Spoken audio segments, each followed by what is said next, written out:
Good day, everyone. My name is Tracy Wong Harris. On behalf of Hong Kong Association of Banks and the Hong Kong Green Finance Associations, thank you for joining today's webinar on empowering Hong Kong sustainable finance, enhancing talent's capacity. So I see the numbers keep coming up, so a lot of people still dialing in. So welcome. So why driving sustainable finance talents in Hong Kong is important? Since the establishment of Hong Kong GFA back in 2018, Hong Kong has gone a long way over the past few years. It's now #1 green bond sovereign issuer in Asia, thanks to HKMA, and contributing to 1/3 of the total Asia sustainable finance debt market. That's largely thanking and attributing to the very active banking industry in Hong Kong. Despite the fast growth, the funding gap to achieve the net zero is still huge. China alone is estimated to require an additional $35 trillion investment in order to get to net zero by 2060. And Hong Kong, being the bridge of China and the rest of the world, has a key role to play. This is why we need to see a significant step up of green and social sustainable finance talent across all functions in the financial industry. Hence, the collaboration between today's HKMA, HKGFA, HKIB, and CASI to set up this informative webinar. In the next hour or so, we'll have an exciting lineup of speakers from across the industry to share the latest development in the green and sustainable finance space. And also, but more importantly so, is an opportunity for you to ask questions. So do have your question ready for the Q&A sessions. Without further ado, let me invite Rami, Senior Advisor from Hong Kong Monetary Authority, to provide an overview of GSF cross-agency steering group latest initiative in the capacity space. Rami, over to you. Thank you. Good afternoon, everybody. Tracy, thank you very much for this kind introduction. It is truly a pleasure to join you today and share the HKMA's efforts in green talent development. Let me start by thanking the Hong Kong Green Finance Association for hosting today's webinar. To help Hong Kong capture ample opportunities in sustainable finance ahead, we see strong need to expand the local talent pool and equip the industry with the know-how. The sustainable finance market continues to grow. Taking the debt market as an example, last year the green and sustainable debt issuance in Hong Kong increased by over 60% year-on-year. In the meantime, the global landscape is constantly evolving from specific disclosure requirements for listed corporates to what investors consider to be sustainable in general. Practitioners must keep up the changing market trends and expand their toolkits in order to better serve their clients and stay ahead in this increasingly competitive field. So for those of you who are familiar with the work of the HKMA, you would know that talent development has been close to our hearts. In fact, the Sustainable Finance Action Agenda, released in October last year, we identified capacity building as one of our priorities. Our goal is to equip the majority of banking practitioners in Hong Kong with appropriate sustainable finance knowledge. We strive to reach this goal via a two-pronged approach. First, providing training frameworks, and secondly, offering subsidies.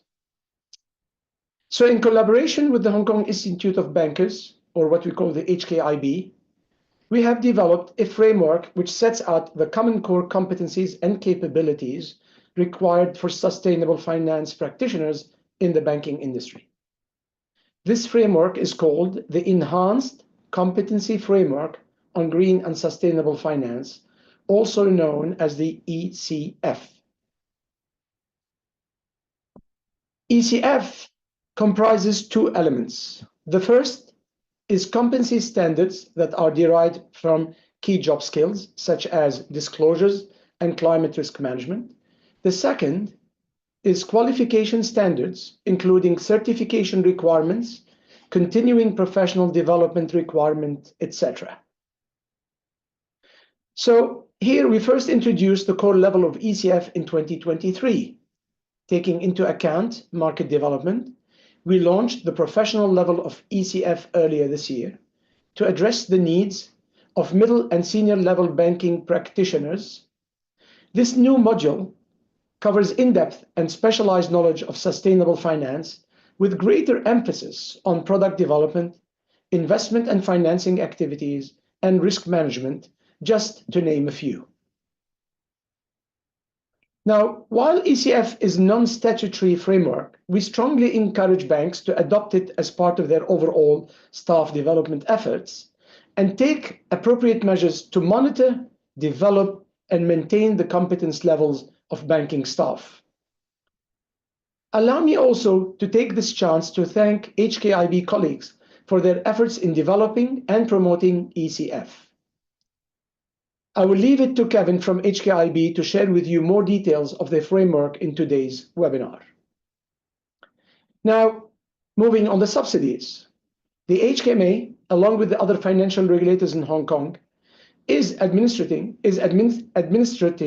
a government scheme that provides subsidies to market practitioners for training and professional qualifications on sustainable finance.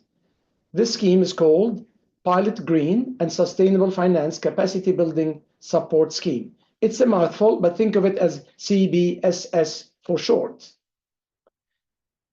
Currently, CBSS has over 90 eligible programs and qualifications offered by local universities, professional institutions, and international training providers.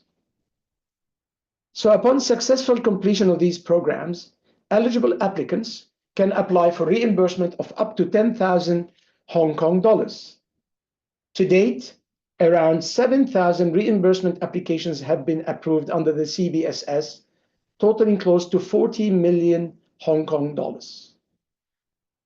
As announced in the recent budget speech, the government will extend CBSS for 3 more years to 2028.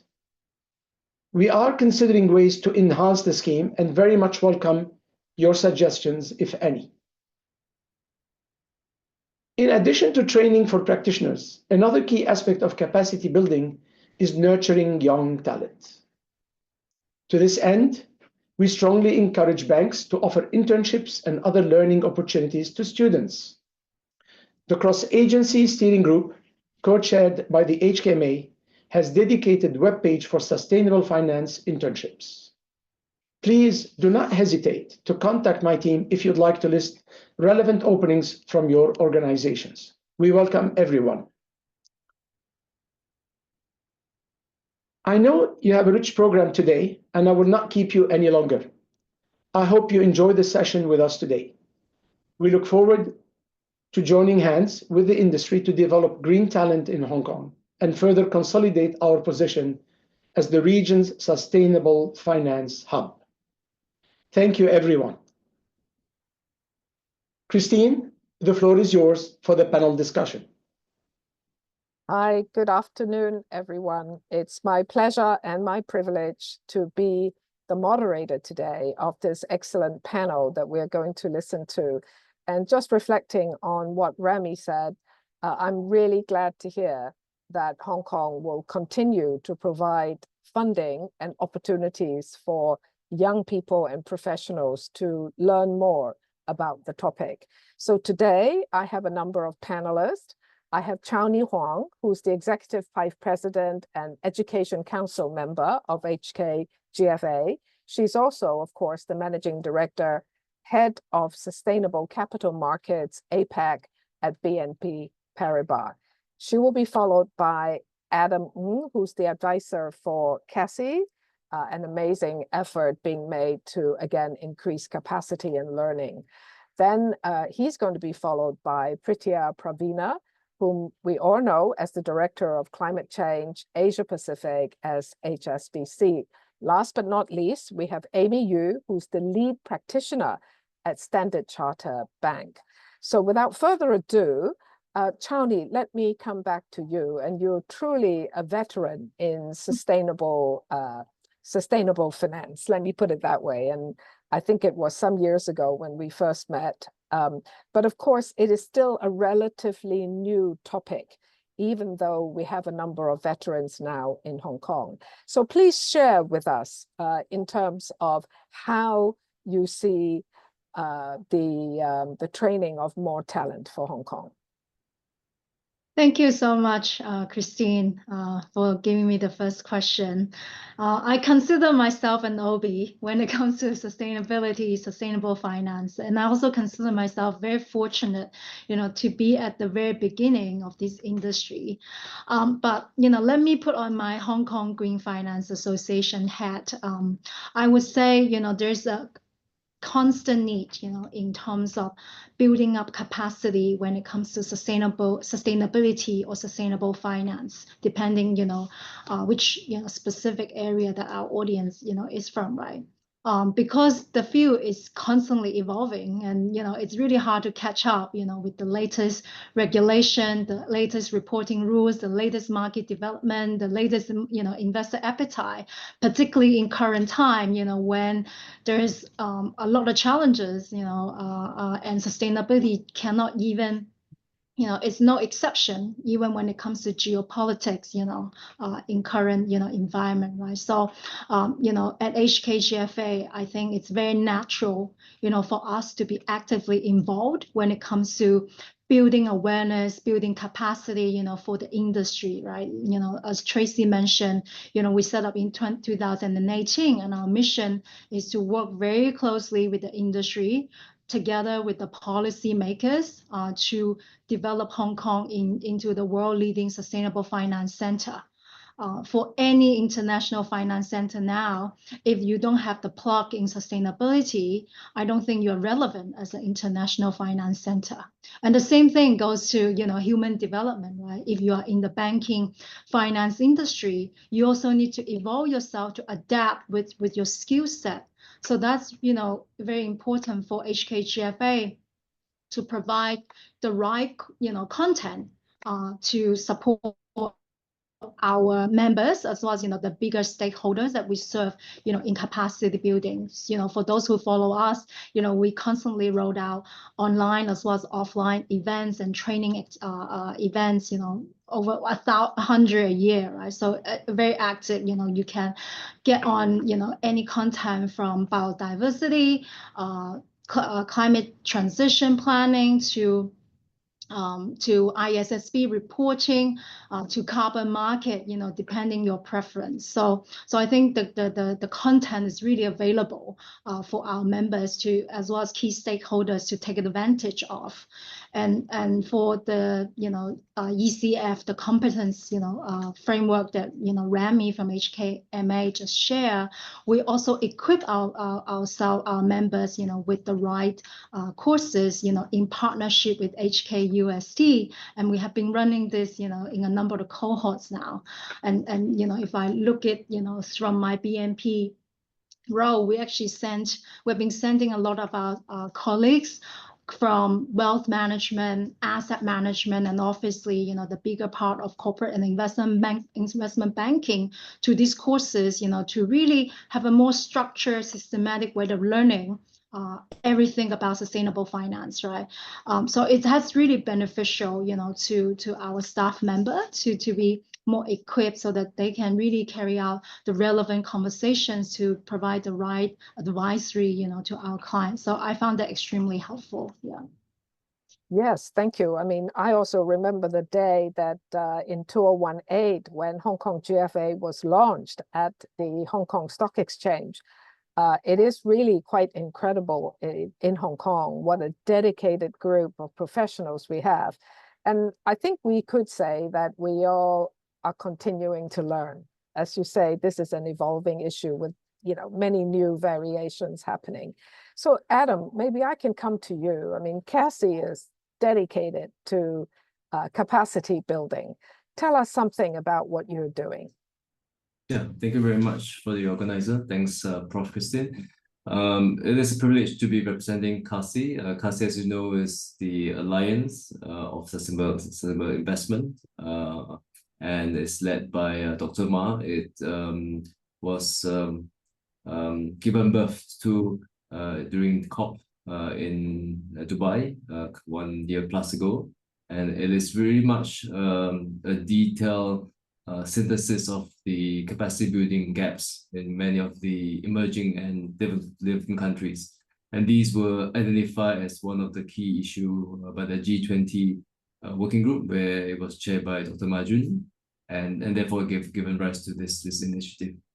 So in other words, the CASI, we've really much focused on the cross-fertilization of knowledge and know-how across different geographies. Is why we chose Hong Kong as the basis, because Hong Kong is the green finance hub, and eventually we will want to see Hong Kong as the green finance talent hub as well. CASI, we have 4 pillars. Essentially, we focus on having a quarterly forum. This is where it's very much to mimic the World Economic Forum, so to speak, right? But we're doing it on a quarterly basis in different geographies. In March, we did it in South Africa. And why South Africa? It was because it's a G20 presidency this year. And in July this year, we'll be having it in Malaysia because it is the ASEAN chair this year. And hopefully in September, we'll have it during the Hong Kong Green Finance Week. To supplement the forum, we also have a periodic seminar. And this is supported by the Academy, which is very much in line with today's topic. The Academy essentially is an e-learning platform, bite-sized, and focuses on multilingual accessibility to ensure inclusiveness. And it's not just limited to English, but Mandarin and other languages. It's meant to be as cost efficient as possible. We have priced it to be very much below the market price. There's also localized content that we're building. In the case of China, we are having dedicated modules specific to just China, local regulation, taxonomy, and local framework. And I think the unique selling point or proposition of the Academy is pretty much the intersection between a master program where you have like in this top Ivy League or in British universities, where you need to spend a year or two, and it's very cost intensive to be and time intensive to be spending time there, and versus a whole range of a lot of certification out there. So CASI aims to be in the intersection between these both, we have enough breadth and depth, not too detailed, but not too shallow, and trying to find that sweet spot and cover as wide as possible the topics. So it's in line with pretty much the enhanced competency framework, core and professional modules. But on top of that, we also have additional modules such as clean technology, nature finance, carbon accounting, and so on, to further enrich the experience of participants. Thank you. Maybe you can tell us a little bit more later on, but I think at this stage, let me acknowledge the role that Dr. Majun has played. And I think many people online will know of Dr. Majun. He's the founder, of course, of Hong Kong GFA in Hong Kong. And in a way, I'm always full of admiration in terms of his continuing effort to advance. And now in the creation of CASI, I remember a little while ago, I was sitting next to him at an event and I asked him, I said, what are you up to now? You know, sort of thinking he's going to tell me, oh, well, you know, I'm working very hard on this. But he said, oh, well, I'm doing something now. I'm doing something called CASI, right? And I thought, my God, how are you actually going to roll this out? So, you know, Adam, please tell us a little bit more later on. But, you know, Dr. Ma, always full of energy, always full of great ideas. So let me come to Pritya. Pritya, you're with one of the biggest banks in the world. And how do you see talent training and professionals, you know, just getting up to speed on this topic? Yeah, thank you so much, Christine. First of all, thank you, everyone. Thank you, HKGFA, for having me. I think maybe to answer that question, I can reflect a little bit on my own personal learning journey. So I was trained in biology, actually. And after a very brief period of working in pharmaceutical, I went to join a HSBC, and then I've been in banking for several years. So when the topic of sustainable finance became more mainstream, I think around 2017, I have been talking to our clients at that time in real estate on sustainable finance, on green building certification, and on these client strategy to future-proof their portfolio. And at that time, shortly after that, we had COVID, and I had the opportunity to actually join a short course, if you can call it that way, that allows me to spend time with 3 different organizations who are working in sustainable investing. And that actually prompted my realization that anyone with good understanding of the market, of finance industry, and have had experience talking with clients in different industries can contribute to sustainable finance and sustainable development. And of course, in 2022, HKGFA and HKUST launched the course on sustainable finance. And that is like a leveling type of course that allows people to then come to discuss this topic in using the same language, using the same terms. So after these kind of introductions to the world of sustainable finance, if you will, I have then started working in this role since 2021. And I can say that there is no better training than on-the-job training, so learning by doing. And actually, as I am working in my current role, implementing HSBC Net Zero Transition Plan, I get to involved in various projects, working groups in the bank on energy transition, climate risk management, reading various industry reports, reading our own clients' transition plans, sustainability reports. And I think these are all very valuable learning. So in addition to courses, there are also a lot of documents and source of information available around us that we can tap into. Same with our colleagues in the bank as well. So a lot of the in-house courses that HSBC, we call it HSBC University Sustainability Academy. So we have an online platform for these trainings. This is mainly serve as an introduction to the field, to the sector, and to the common terminologies. But once someone have passed this introduction stage, I believe anyone can then pick up the learning themselves as they are doing the work and conversing with their clients. Happy to share more later. Right. Yes. No, I definitely want to talk more about everybody's learning journey. But let me come to Amy now. You're with the other major bank in town. So how do you look at capacity building in sustainability? Please unmute, Amy. Am I audible now? You are.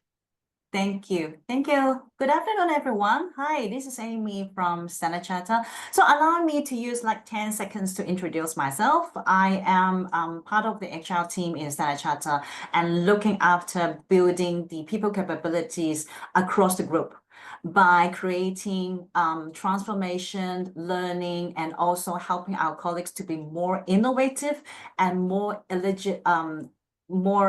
sustainable in the future environment.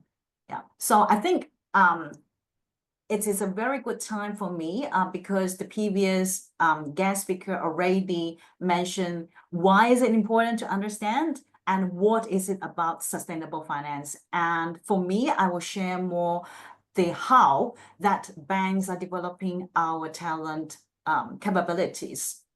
So for us, I think the bank is very important, play a very important role to make sure that everyone across the bank, not just specific job roles, not just client facing or some specialists, but everyone in the bank is very important to understand what's it about sustainability. Yeah. So one of the key learning is about the foundation to make sure that understand the asset, the sustainable finance, and the transition finance journey that are closely related to the bank. And for the foundation knowledge, we need to make sure that everyone know about what is our strategy. I think across every bank in Hong Kong, they have an aspiration to have the net zero by 2030 and also by 2050. So that is important we have achieved a goal to achieve in the coming few years. Also understand about the climate risk. So I think this is not just about finance, but it's also related to our personal life, right? So about this is very important to our job role as well as like a personal. Of course, in terms of the banking industry, we also need to develop a practitioner level to have more in-depth understanding about the SF in order to not just supporting the bank, but also supporting our clients in the transition to low carbon business model.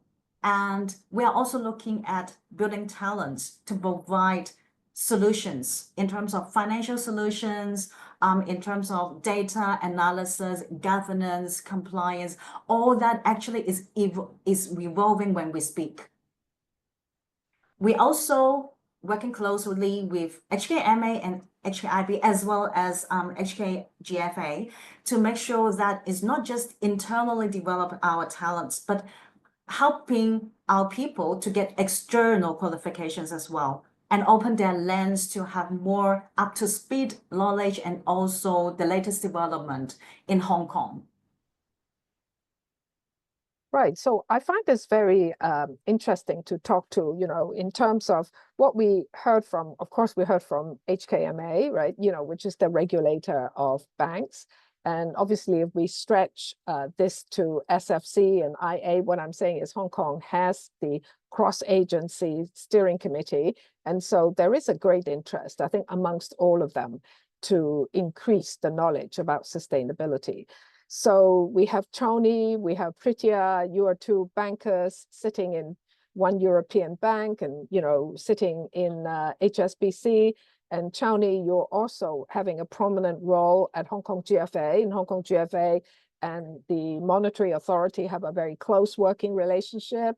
And later we'll hear from the Institute of Bankers, again, promoting all this. And Amy, talking to you, who's on the human resources side, you're really describing to us that the bank itself has an interest to make sure your colleagues and I guess people that you're hiring are well educated in this area. And then CASI is telling us, well, I'm putting together all kinds of courses, not too difficult, higher level, lower level, multi-languages.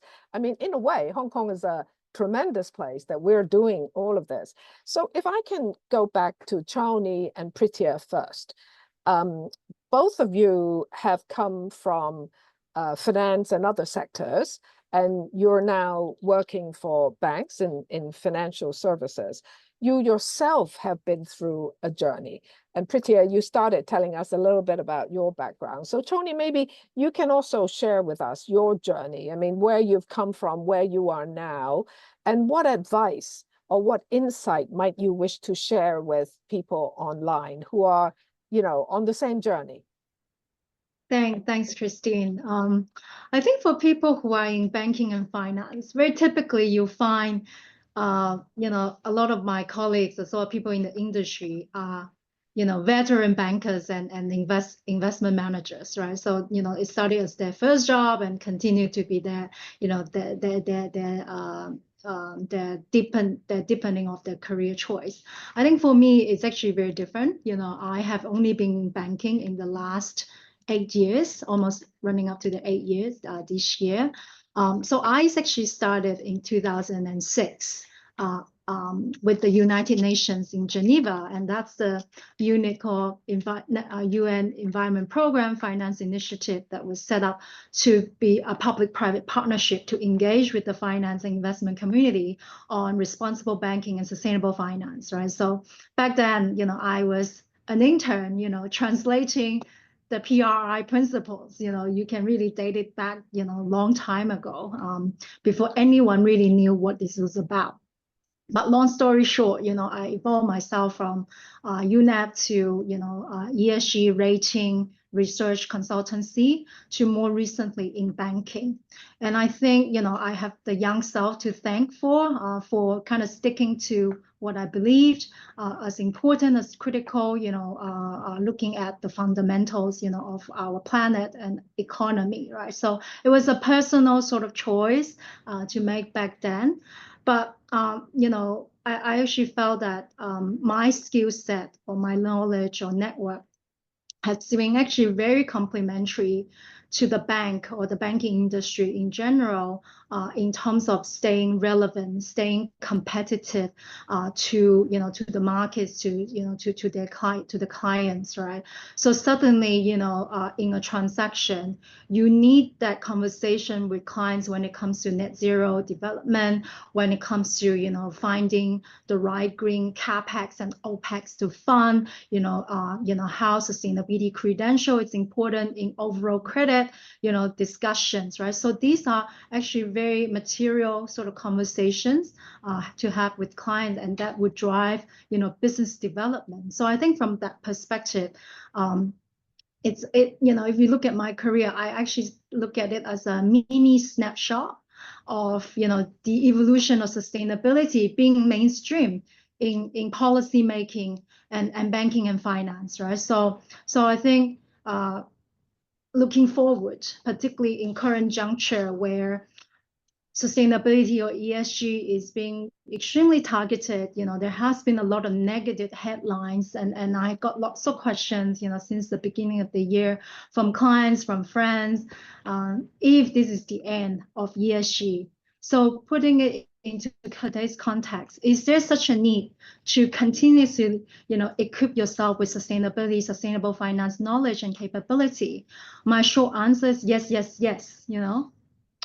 There's, you know, we need to be science-based, you know, when it comes to taking climate action, right? And that goes to the firm, you know, BNP Paribas climate commitment. And I think the same thing for many of our peers here today. It's being science-based, is looking at our clients' needs, our clients' journey. So there's always that constant need, you know, to evolve, you know, your skill set, your learning development, to resonate, you know, with the more long-term development, looking rather than just focusing on the short-term turbulence that we are facing right now. And you know, we actually spoke to a lot of investors, you know, in recent weeks, and everyone actually telling us, yes, we are still very committed to invest our capital to support decarbonization. You know, some may doing some reframing exercise, but it doesn't change the fundamental to integrate sustainability into financing, into investment decisions. So, you know, for a lot of people here, I would actually encourage to utilize the downtime, you know, to develop, you know, your skill set, you know, to take advantage of the courses HKGFA as well as other providers, you know, that offer in the market, you know, to deepen your sustainability knowledge, you know, as a way to sort of broadening your scope, right, and business opportunities. Well, Tony, I certainly agree with you. I was talking to a major global investor the other day, and they happen to be American, and the answer is, well, actually, we're practicing green hushing. It may be inconvenient in the US to say too loudly about your green potential, but they're saying we certainly continue to follow all the green, you know, development, because it's important. It's the way to go. We're just green hushing. So that's very interesting. Pritia, are you green hushing? You're probably not. Yes. No, I definitely not green hushing. But I think, yeah, first of all, sorry that I went ahead and then talk about my personal journey earlier. No, it's most interesting. Yeah, because I think maybe I can just cut in here. You know, I think there are two types of animals in the world. One type of animals are those who start with finance and then say, oh, I need to learn something about sustainability. And then there are those people who are from the sustainability world, and they say, oh, I need to learn something about finance now, you know. So you're one of the latter types, right? Or the former types. Yeah, I think the reason why I mentioned it earlier is that, you know, despite the very my earlier training in science, I've become a banker for a long period of time. But I think this journey really made me realize that in banking, we are in the business of risk, right? So we take risks, we help our clients manage risk. And climate change is none other than a very big risk exposure to our clients if not managed well, and therefore risk to our business as well. So regardless, what's the sentiment around the specific terms like ESG and sustainability, the underlying risk and the need to build a business that can sustain over, a long period of time will remain there. And, HSBC this year, we hit 160 years anniversary, and a lot of our clients are very, very long-term relationships of the bank. And certainly they want to see their business continue for even longer period of time. And I think this is really a moment of truth for us in the industry in terms of are we able to see beyond the labels, see beyond the jargons, and actually look into more specific, sectoral specific risks, and also opportunities that will help our clients to future-proof their business. So I don't see the discussion in sustainability, energy transition, net zero transition is going away at all. It's actually needs to, well, it's already is getting more embedded, and we now have to use very specific terms when we discuss with our clients. We need to talk about their core business model and how climate change is impacting their business, and how can we help them to manage these risks in the long term. So definitely not greenwashing. It's a change of terminology, and I think it's actually good for the industry. And not saying that labels are not important. I think labels still serve its own purpose. So companies that are new in their journey, of course, they have to, go past this introductory stage. So the labeled finance, for example, really help them to articulate clearly what are they going to invest in, what kind of activities they need to improve on, what metrics, and then taking sustainability linked loan and green loan. These are all still useful, but depending on the company's maturity, we will soon see the discussion becomes very embedded in their BAU, regardless whether it's labeled or not labeled. Yes, I guess in Asia, we don't have any reason to green hush, but I would like to know from Amy, Adam, and also from you, Pritia, about your Asian clients, because both of your banks, your customer base are really very much focused on Asia and up to the Middle East. So when you're dealing with your clients in Asia, also the Asian governments, can you just confirm to our audience that the green agenda is rolling ahead? And then perhaps I can hear from Amy, and then Adam, you are creating, I think, courses really for the Global South. And you can also tell us about that. But Pritia, please confirm to us, there's no need to green hush. And in fact, we are steaming ahead in Asia. Yes, absolutely. Well, first of all, as an institution, our net zero commitment remains the same. As I mentioned before, I think this is a period where we are tested in our knowledge in terms of how can we really make the discussion very relevant to the client's business. And the clients are really looking at how to future-proof their business, how to manage different risks, either it's transition risk, physical risk, geopolitical risk, and energy security risk. All of these are already part of day-to-day discussion. So if anything, I think this is really a time for us to really prove our understanding of the client's business and the challenges that they're facing, and how to really come up with a solution for them. Yeah. Great. Amy, can you let us know something about how you're doing at Standard Chartered? I think our learning program is not just focusing on Asia specific, but more, it is a global agenda, right? So SF, it's equally important across different regions and even across countries. So I mentioned about that we do have a foundation program to make sure everyone in the bank understand what is about sustainability. Everyone in the bank. Everyone. So they have to go through something. Everyone has to go through something. Yes, exactly. And we also have interesting fact from Standard Charter. We have a SC forest in in Africa and also in China, where we encourage people to complete this sustainable finance e-learning. Then we are going to build a tree in the SC forest on their behalf.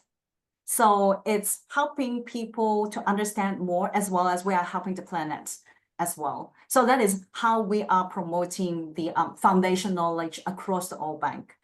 And I think Privia just mentioned that we also have a responsibility to make sure and helping our clients to transition their financial journey to net zero and SF, right? So we also have specific learning journey for different clients. So we have corporate clients as well as our retail clients also need to understand and provide good solutions for different types of clients as well. So we have specific learning journey for different client-centric frontline. And we also are collaborating with different institutes. Of course, HKIB are our close partner. We also have different institutions with cooperation with like different university. We have the latest program that it's working with Imperial College to have more understanding and have a more industry development in terms of SF. So in short, SF is a very long journey for us. It's just a beginning, and we are still hungry for different talents, like in terms of frontline, risk management, in terms of data analysis, governance. We are still looking for many different types of talents within the banking industry. Right, right. Adam, you must have some good contribution here as to what you can offer. Yeah, sure. Maybe I can draw on the World Economic Forum core skill mapping that by 2030, among others, curiosity and lifelong learning remains among the core skill, right? So I think that set a good context and stage. I mean, in our current discussion here, and it's not just limited to green finance talent, but across non-green or general industry. Another stats that I also found interesting to share here is the LinkedIn Global Green Skills Report 2024. And it says that if we go on the current trend without any boost in terms of the capacity building effort, then we can only meet 50% of the green job demand by 2050, right? So there's half of the jobs that are not fulfilled if we do not increase capacity and any incentive in this regard. I want to share a few more perspective. At the same time, I'm also I am also part of the Worldwide Fund for Nature. I sit on the finance practice leadership team, and I cover Asia Pac in terms of the green regulator. So I've seen across the global south, especially in Asia Pac, a number of there's still demand. In fact, in last couple of weeks ago, Tracy and I think Charlie were there in equal prosperity in Singapore. Although Singapore is not a it is in geographically global south, but that was an advanced economy. A week before that, I was in Indonesia, and there was also the OJK, the FSA workshop that we deliver on climate target setting. So regulators, financial regulators are all in tune with regard to capacity building. They are doing quite a lot. End of this month, CASI and colleagues, Dr. Ma, will be having a closed door roundtable and capacity workshop with the Bank of Thailand in Thailand itself. So I strongly believe that the landscape will remain at least as important by 2050 or 2040, depending on the net zero target. And there's a saying that although past performance is not a good benchmark in the investment side, but history is always a good teacher, right? The evolution of ethical finance, and I've started my career in the space of Islamic ethical finance about 20 years ago, but this ethical finance has been there centuries ago, right? And we do believe that, of course, there's ups and downs, a lot of challenges, geopolitical and differences of opinion. I think the goals, a lot of other countries have still maintained this goal by 2050, 2060, and we're seeing, in fact, more and more emerging markets gearing up and seeing that how can we be different and taking opportunity from this paradigm shift. Yes, well, we have about 8 minutes left, and if any of the audience you would like to ask questions, please post your questions. Perhaps, Choni, I can come back to you on the question that people who have come from the banking sector, in your experience, how much of the sustainability knowledge would someone who has started in banking, you think they need to have? And then perhaps the other way around, you know, someone who comes from science or some kind of sustainability background, but now has to learn some banking. You know, how far do you have to go before you sort of say, okay, I kind of get the big picture?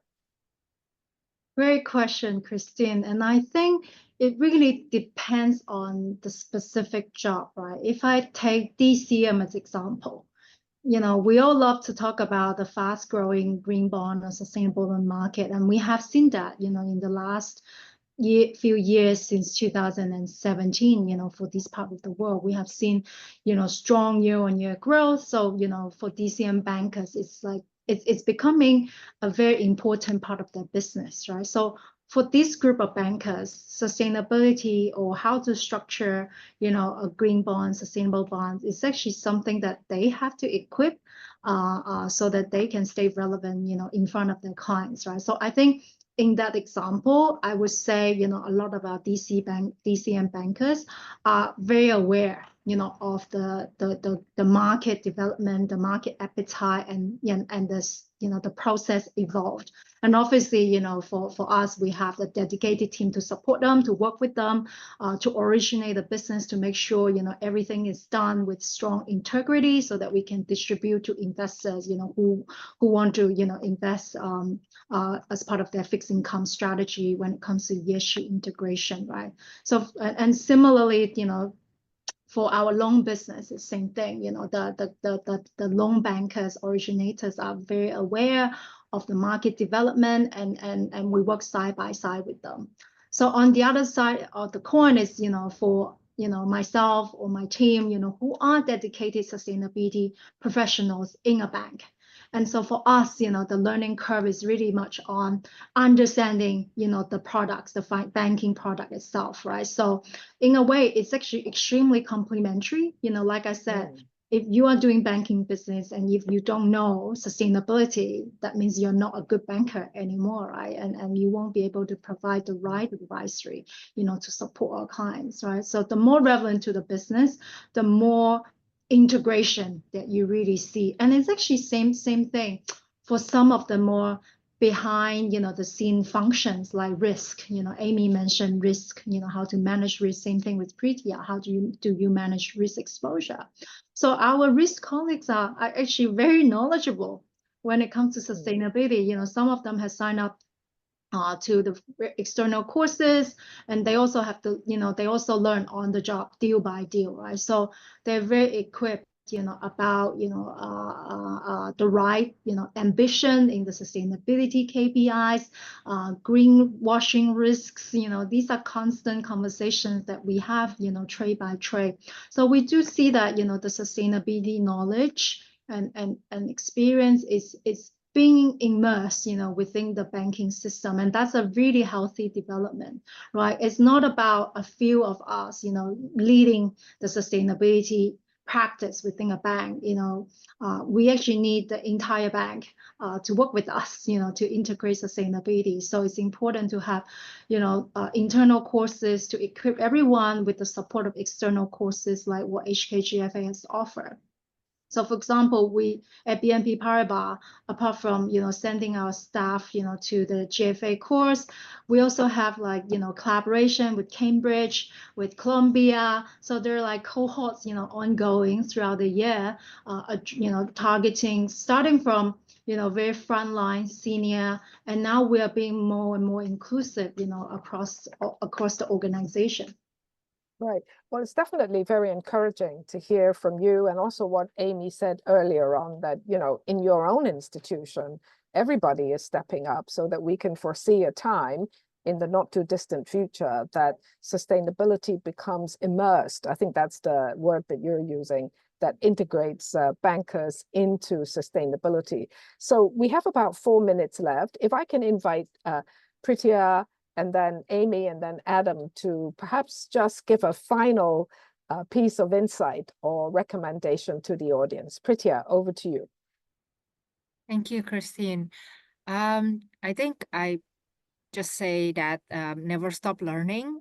So sustainability itself is a multidisciplinary topic, and it is still evolving. So continuous learning is a must. We, from the sustainability department in the bank, we try to facilitate different teaching session, master classes to make the topic relevant to different parts of the bank. But I believe that everyone doing a role in the bank would then be able to find a relevant angle to their job, and they should be encouraged to pursue that further through their own learning. And in addition to specific courses, it's also important to share, I think, information. For example, if I participate in certain working groups, how is that relevant to the bank? And then also share this with other colleagues in other departments. So this really allows for that cross-pollination. So we all learn from each other, and then we form a community of practice. Thank you. Great, thank you. Amy. Let me start with my personal journey, right? When I first know about the term net zero, I thought it means zero carbon. So after I have, take a few programs, then I know what is about net zero, which means that we are able to let the planet to absorb all the carbon emission, so that we can achieve net zero by 2013 and also by 2050 as well. So I think it's everyone, again, it's everyone to understand what is about sustainability. It's not just about environmental friendly or protecting the earth, but actually is really related to the environment, to our daily job, how the bank's future is. And with that in mind, we now understand what is the bank's important role to support our clients in this transition period as well.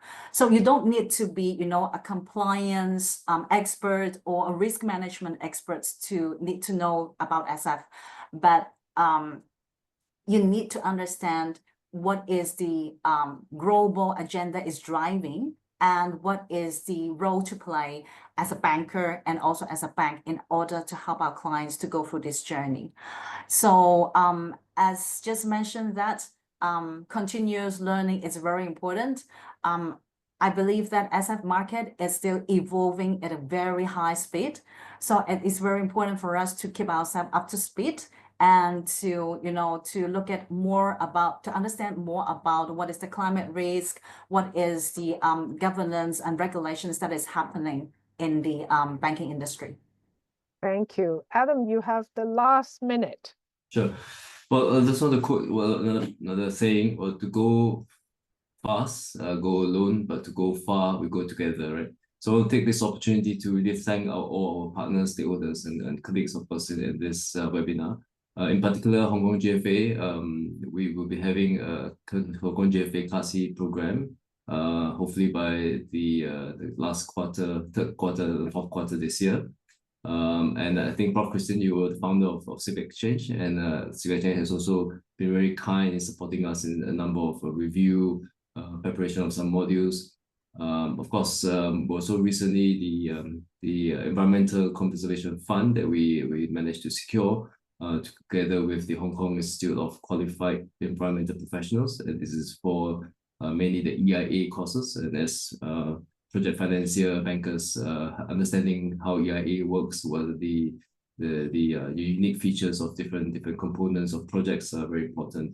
And yeah, and all the international bodies, ACCA, ICBCM, WF, who have supported us along the journey, and we do welcome more and more thinkers, think tanks, and practitioners to support us further. Thank you. Well, I get the sense that we are truly on the way to actually a new way of operation. You've all said that the future will actually have embedded sustainability into the financial services and banking business, so that all the classes that you are attending or that you're doing or you are teaching, this is all going to be just part of the norm. So thank you very much for pushing ahead, and for each of the panelists, for you to be leaders in this journey. If I can now hand over to Kevin Long for some final words. Thank you. Thank you, Christine. So good afternoon, everyone. I'm Kevin Long, General Manager of the Hong Kong IB. Okay. It's a pleasure to join you today as to wrap up this important webinar on enhancing talent capacity in sustainable finance. I will take the next few minutes to walk you through the Hong Kong IB's role in this journey and how we are supporting the development of green finance professionals in Hong Kong. So maybe let's begin with the ECF. Okay, this initiative led by the Hong Kong MA in collaboration with the banking industry and professional bodies like HKIB or the HKGFA. Next slide, please. Sets out key competency standards for banking professionals. It ensures that our workforce is equipped with the right skills to maintain Hong Kong's competitiveness as an IFC. The ECF provides a transparent and structured framework for assessing and developing talent across 10 key streams in banking. So GSF is one of them. It also offers a qualification pathway for practitioners who complete the required training, examination, and relevant experience.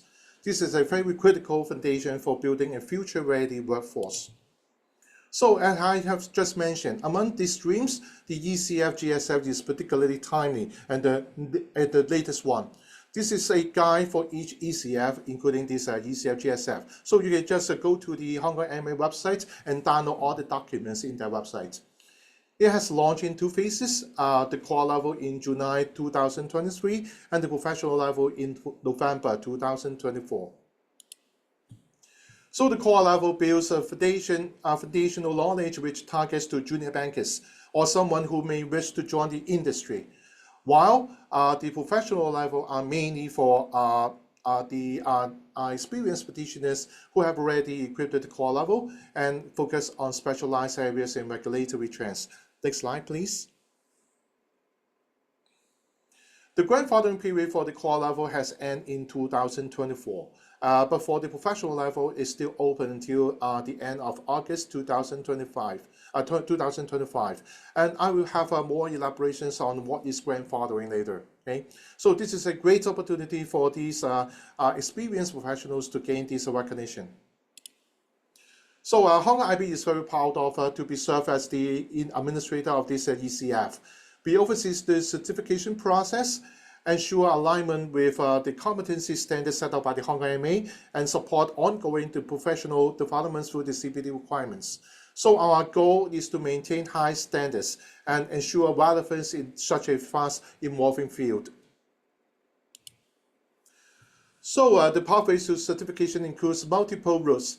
For the grandfathering, they are grandfathering, training examination, and various degree of exemptions for eligible learners which can be considered as a shortcut. For practitioners with non-HKIB qualifications endorsed and recognized by the Hong Kong MA, some modules can be considered to have passed. They may just have to study the remaining modules as per requirement before getting the ECF certification. We call it the modular exemption. And for the training exemption, it mainly targets to those petitioners who might have completed some GSF training, which are provided by their bank employers.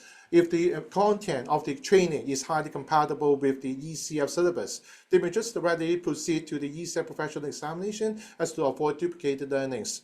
So this is another new Hong Kong IB initiative this year that is to recognize the achievement of the ECF learners.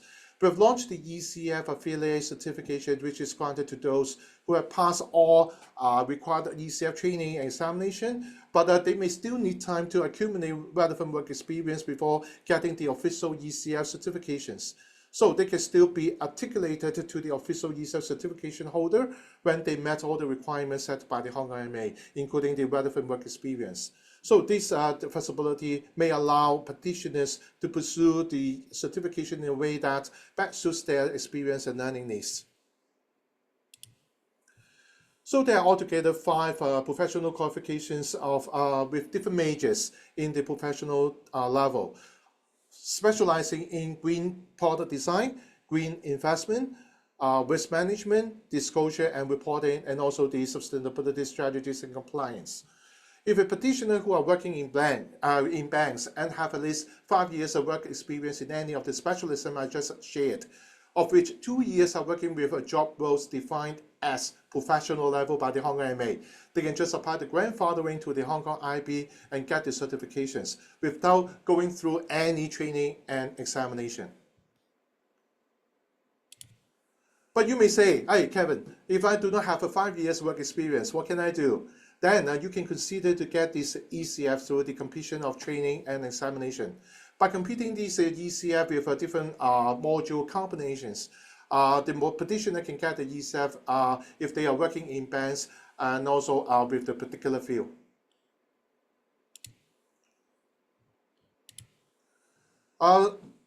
So through the grandfathering, you may get may require the petitioners with 5 years experience, as I have just mentioned. But for the training examination route, only 2 years of work experience is required for the petitioner to get the ECF professional level if they take this training route. So certification is just the beginning. To maintain their status, professional must complete CPD hours annually, just like other professional qualifications. 12 hours for the professional qualifications holders annually, with at least 5 hours related to GSF training. This ensures they stay up to date with the market and also the regulatory developments. So as highlighted in the Hong Kong MA Sustainability Report 2024, there's a pressing need to expand the local talent pool and close the knowledge gaps in sustainability financing. So the ECF-GSF is a key initiative to meet this need and support the Hong Kong's leadership in this region. Ultimately, this is about more than a certification. It's about building careers for the petitioners, adding value to businesses, for the banks, and also contributing to the Hong Kong's economic and environmental sustainability as a whole. So it is a great pleasure to join you today, and I'd like to thank all of you for being part of these important conversations on empowering Hong Kong's sustainability finance future through this talent development. Over the past hours, we have just heard from the regulator, educator, and also the industry leaders about the critical role that capacity building plays in advancing green and sustainable finance. The insights shared today reaffirm the key message. Talent is the engine that drives sustainable transformation. So at the Hong Kong Institute of Bankers, we are proud to support this transformation through our role as the administrator of the CCF. This framework, developed in collaboration with the Hong Kong MA and also the banking industry, provides a very clear and structured pathway for petitioners to build the knowledge and skills needed. So, but beyond the framework and scheme, what truly matters is the mindset.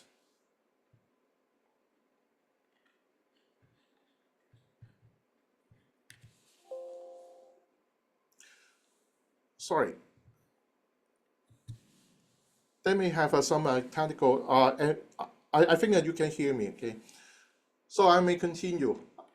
So on behalf of the HKIB, I would like to thank our co-hosts, Hong Kong GFA, and also the CASI, and also the HKAB for their partnership, and all our speakers and panelists for their valuable contributions.